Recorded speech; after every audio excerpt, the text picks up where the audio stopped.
So what you see here is a recreation of an experiment due to Michael Faraday. Although this isn't exactly the way he did it, it's very similar in spirit. This device that you see right here is called a transformer. These red wires are hooked up to a very large coil of wire, and these black wires are also hooked up to a very large coil of wire, but not the same coil of wire. The one is wound around the other, but there's no electrical contact whatsoever. This structure of laminated soft iron here is used to help keep the magnetic field lines well contained in the area. So what I'm going to do is I am going to connect the red coil to the battery. Now this is a short circuit, and normally you should not wire short circuits, but in this particular case there's so much wire in here that with one battery we're not going to draw very heavy amounts of current, and we're not going to do it for very long. However, the equipment you come across might be different, so I would not recommend trying this yourself. So if I connect the circuit, I want you to watch the ammeter that is hooked up to the black coil.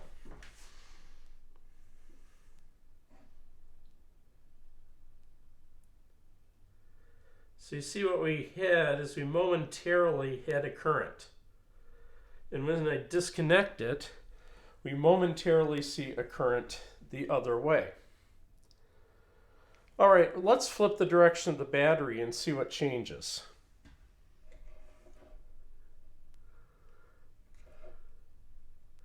If I flip the direction of the battery and I hook it up, I get a transient current again, but now it's the opposite of the way it was before. And when I disconnect it, I get a transient current that was opposite the way it was before. So what's going on here? Let's go ahead and take a look at this and find out. Okay, so whenever we see a new phenomenon, as always, it's best to go back and see if it's one of the usual suspect forces we've had before we go and decide it's something really weird. So one thought could be that this might be the magnetic force that's causing this current. What do you think about that?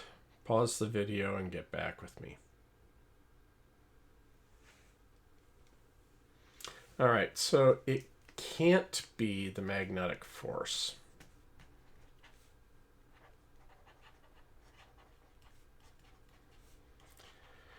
The reason for this is that the magnetic force needs the charges to be moving. And initially, the charges sitting in the black lead coil aren't moving.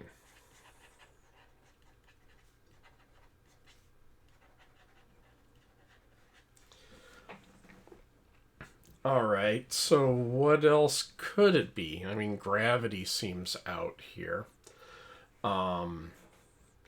Any other thoughts what could be happening?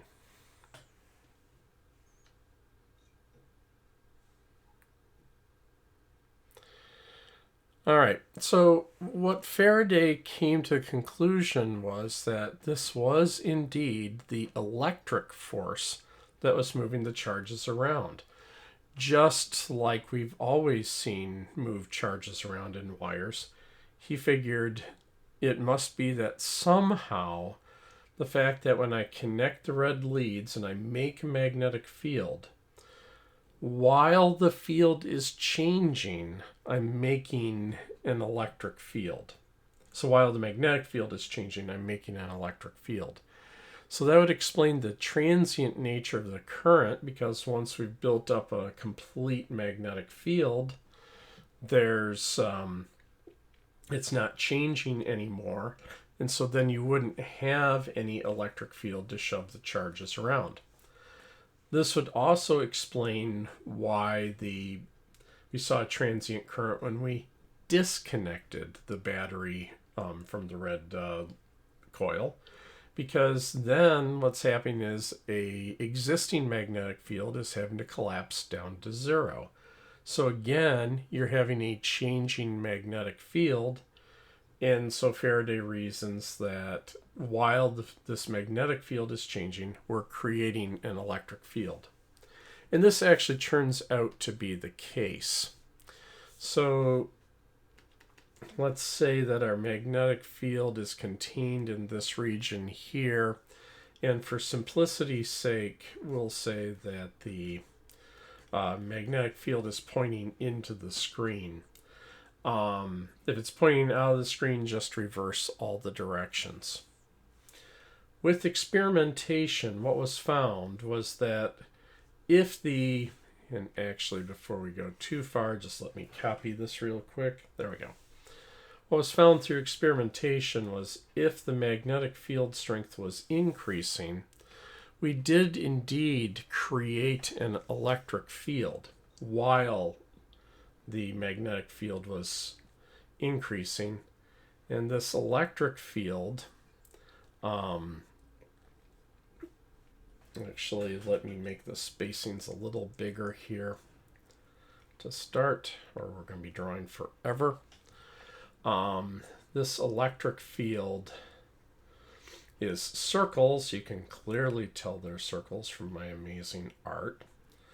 The field strength gets bigger right up to the border, and it turns out that there is even an induced field outside the border, although that field strength decreases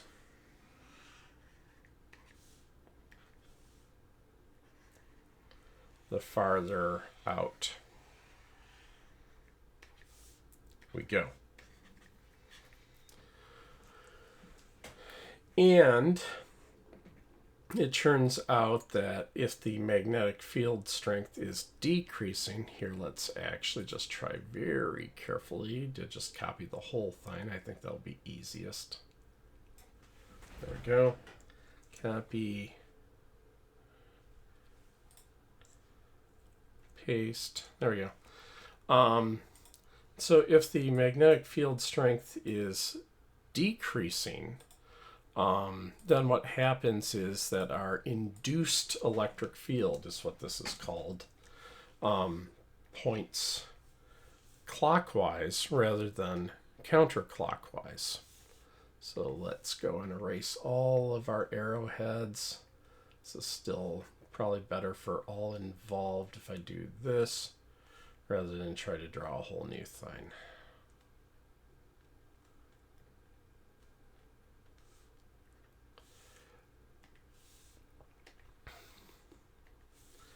So turns out that here we wind up inducing electric field lines that are clockwise. Now notice these are different from the electric field lines we've seen before.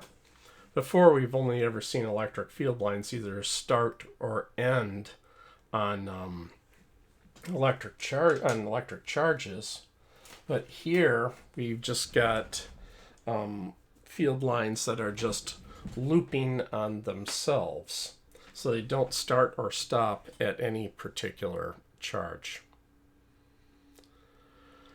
Okay. We will be, as we go on, we will be getting back to this thought, but it turns out that there are two simultaneous tracks for how to be thinking about this phenomenon of induction. And so I'd like us to put a pin on this thought for a moment and look at something that at first blush is going to look completely different. But as we go on, we will eventually decide that they are actually manifestations of the same thing. So this other phenomenon that I would like to think about is something called motional EMF. So when you look at an airplane wing, you will see little spiky things sticking off of them. And these are what are called static discharge lines. And this is because electric charges build up on the wings of aircraft, And the last thing you want to do is end up jumping a spark in the wings, when that is where you generally tend to store the fuel in an aircraft. That would be bad. So why would we, so why do we need to do this? Well, let's go and take a look here. So let's say,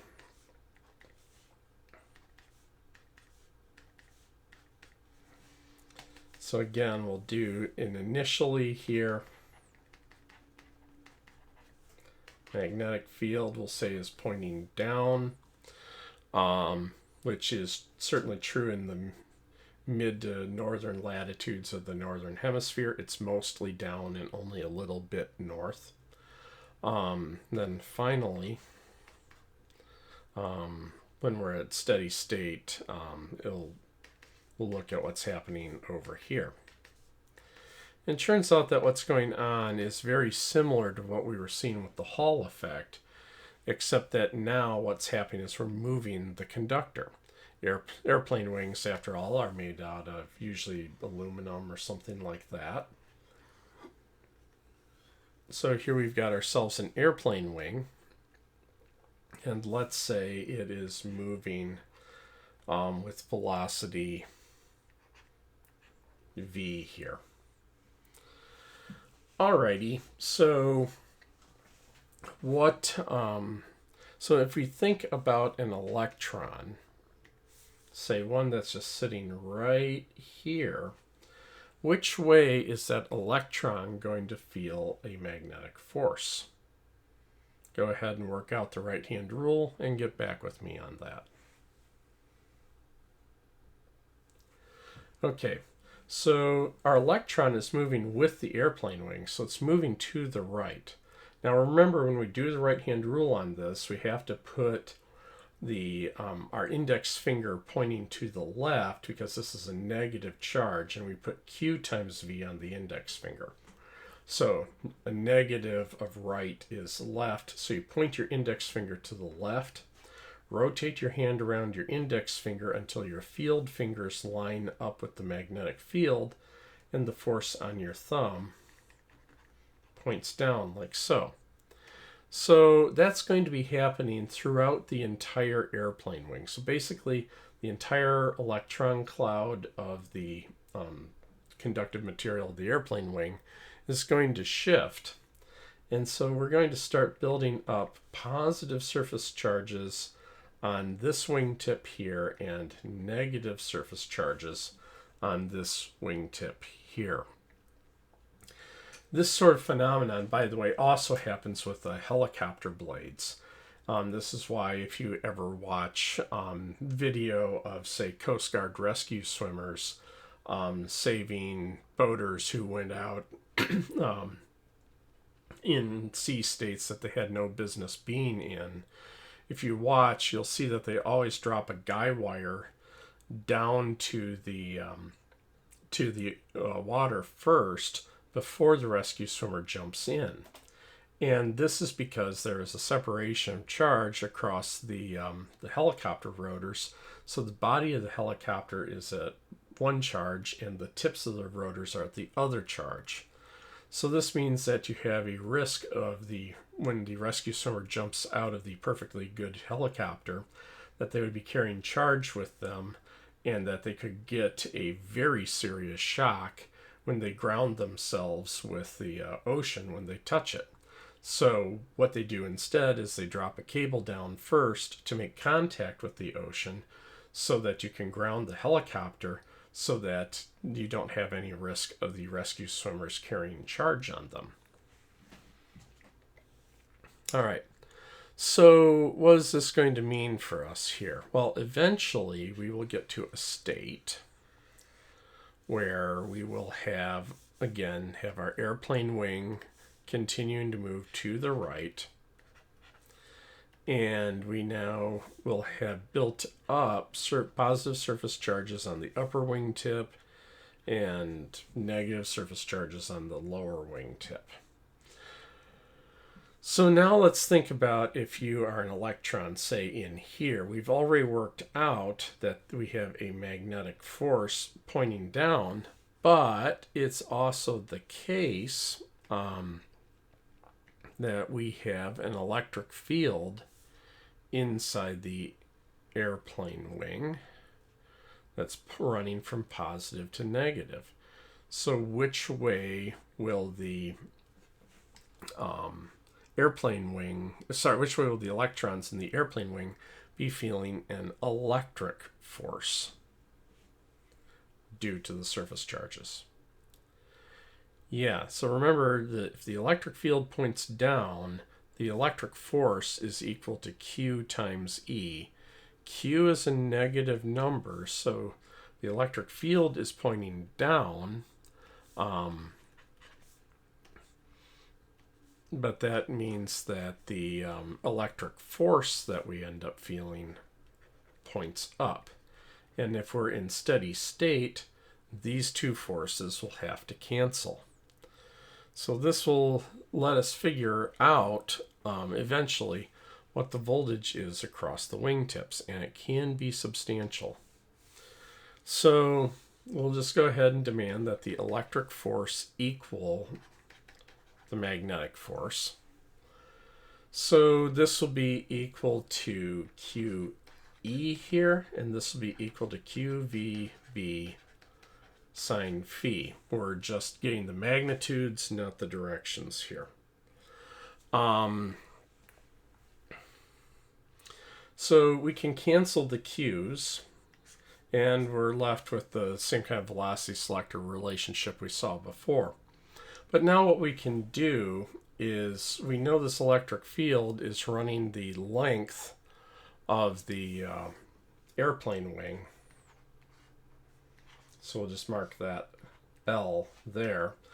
And since it's a basically uniform field, we can say the voltage difference across the airplane wing would be equal to E times L. However, this voltage difference is due to non-conservative work. This will happen only as long as the airplane is moving through the magnetic field. And as soon as it quits doing that, this will all collapse and the charge separation will go away. So this has to be maintained by something doing work. In this case, it's the aircraft engine. So since this potential difference is due to non-conservative work, that actually makes that an EMF. And so if we substitute in that E is equal to VB sine phi, we get that the EMF is VLB sine phi, where phi again is the angle between V and B. In this example, the way I drew it, it would be 90 degrees. But say, again, if the example of flying in the northern parts of the United States or in Canada, where the magnetic field points mostly down but a little bit north, that angle would be not quite 90 degrees.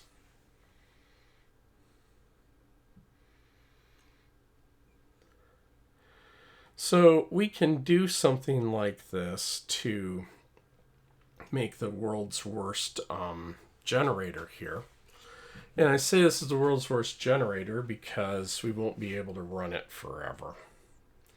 So let's say that we have a 100 ohm resistor here. And again, let's say that we've got conductive rails here.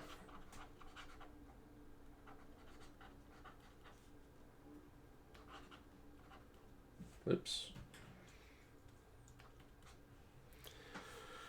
So again, we'll have a conductive bar that will be moving, let's say 10 meters per second.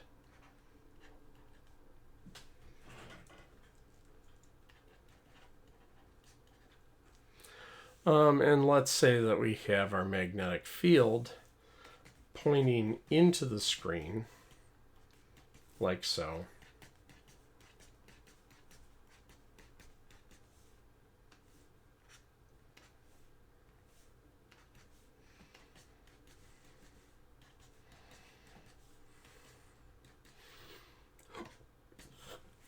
All right. So let's start out by let's say the rails are a meter apart. Just so we have nice, clean numbers.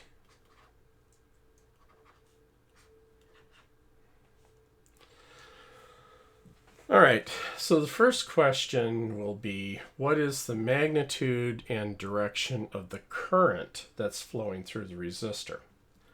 Well, in this case here, as our bar scoots along, we will have created an EMF. And so what will end up happening is this is just going to act like a battery. We will indeed be able to flow a current through the resistor and through the bar as long as this keeps moving along. So like we worked out just before, negative charges are going to migrate downward in this scenario from the electric force. So it might be easier in these situations to pretend that positive charges are moving. That way you can just point your finger in the direction of V and say hypothetical positive charges are moving to the right. Our field fingers go into the screen and we see the force be on our thumb going up. So what we get is that we have a counterclockwise current going through the bar and the rails. All right, we got the direction figured out. So how about getting the current? Well, the potential difference across the resistor here will be equal to IR by Ohm's law. So we can say that I is equal to the EMF over R. We just worked out that the EMF was VLB sine phi over R. So phi is 90 degrees here because V is in the plane of the screen and B is going into the screen. So phi is 90 degrees. That makes the sine of phi 1. So our induced current will just be VLB over R. So this will be 10 meters per second times 1 meter. We agreed that the magnetic field strength, I was going to write that down. I'm pretty sure I said it, but I forgot to write it down, is equal to 1/10 of a Tesla.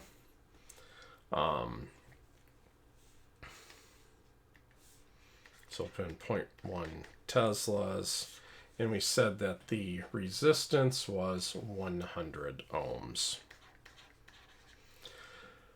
All right, 10 times 0.1, that cancels out to 1, so we're left with 1 over 100. So the current we pull is 0.01 amps, or 10 to the negative 2 amps. So we can then ask ourselves, how much power does the resistor dissipate? Well, the power dissipated by the resistor would be I squared R. So it'd be 0.01 amps, 10 to the negative 2 amps squared, times 100 ohms, which is 10 to the plus 2 ohms. So we will emit 0.01 watts. Now, where did that energy come from? Where that energy came from is me or something pushing on the bar to keep it moving. So we work out that so we can also say that the power is equal to FV. This would mean that the force being applied by some external agent would be P over V, so it's 0.01 watts, and we will be dividing by 10 meters per second. So we're applying a millinewton of force to keep this going. Okay. But where is that force coming from? Or, well, first off, let's ask which way is that force pointing? Well, there are two ways you can argue it. We know that the force from our push, so I'll just call this F push, has to be going to the right. And why do we know that?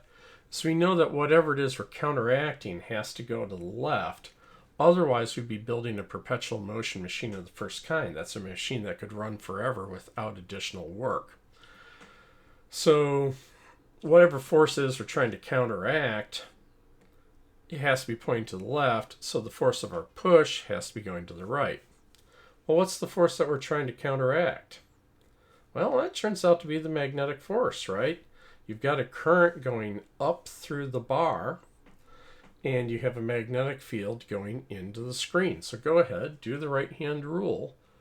You'll see that the force points on your thumb. So it turns out that the magnetic force is also equal to that. And sure enough, if you plug that into ILB sine phi, that is exactly what you'll get. Now, as a practical matter, nobody in their right minds is going to design a generator this way, because your rails would have to be infinitely long. In the next video, we will pick up with talking about how you would design an AC generator so that we don't have to have infinitely long rails. And in so doing, we will also define magnetic flux. Catch you over there.